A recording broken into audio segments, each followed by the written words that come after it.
What's up guys, it's Rafe here, and today we're going to be looking at Squat Technique 101.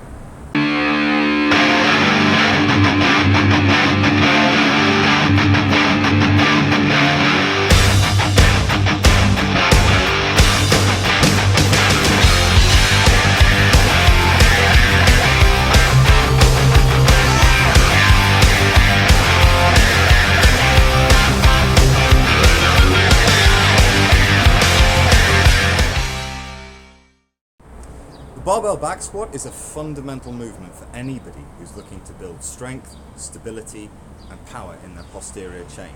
Unfortunately, it's also one of the movements that I see the most undercoached and the most overcoached. So today what I wanted to do was go over a few tips and tricks that you can use on your barbell back squat to help you improve your technique. As with any lift, the setup for the squat is absolutely crucial, so it's important not to fail at the first hurdle. We're going to learn how to get underneath the barbell, set ourselves right, and slut drop this like it's 1995. One of the first things we want to pay attention to is having our barbell set up at the correct height. This should ideally be just below your shoulder. The reason for this is because you want to be able to lift the bar up and backwards, as opposed to having to push up onto your tiptoes. Once we've got our pins set up at the right height, we're going to get underneath the bar. Something important to remember about squatting is that when you're using a power rack like this, you always want to be stepping backwards out of the rack. The reason for that is it's a lot easier to put the bar back forward than it is to bend backwards, especially when you've got your body weight on your back.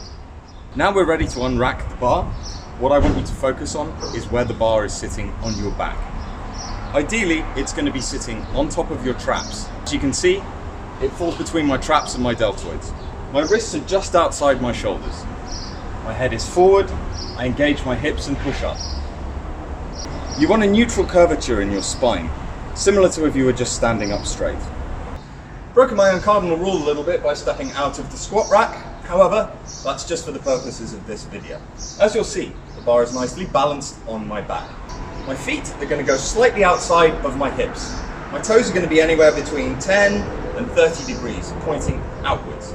This is mostly dependent on what your hip mobility will allow.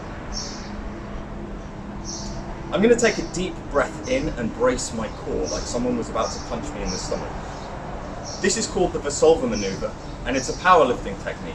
It allows you to maintain tightness in your core as you're squatting, helping you keep an upright body position. So, deep breath in. Knees are going to track over toes, squatting down just below parallel, driving back up. The whole time I'm feeling like I'm spreading the floor apart with my feet, keeping my ankles pushed down and my heels on the floor. Once again, deep breath in.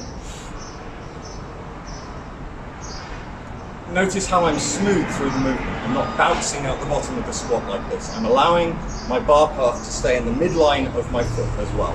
So the bar is taking a straight path from the top to the bottom. One more time.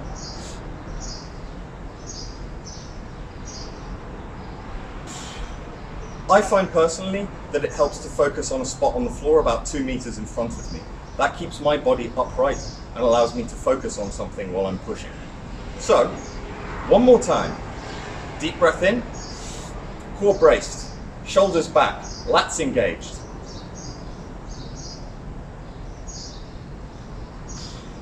Breathing out as you're coming up to the top of the movement.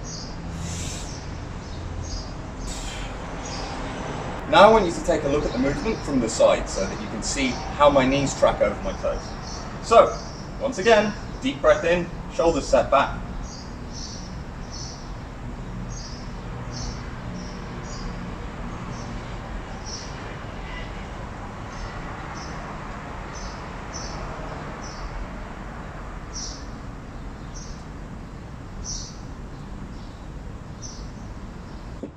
So hopefully now we have a better understanding of some of the smaller, finer movements that are going to help improve your squat. Try and implement these in your next session and see how you get on. I promise you that keeping tight through your core, making sure that you're maintaining contact with the floor and bracing thoroughly throughout the movement are going to make a massive, massive difference in how much weight you squat. However, it's important to remember that it's more about the quality of the movement than it is about the weight on the bar. So if you're struggling to get to parallel or below, consider lightening the weight a little bit so that you can work on your technique before you start piling weight on the bar.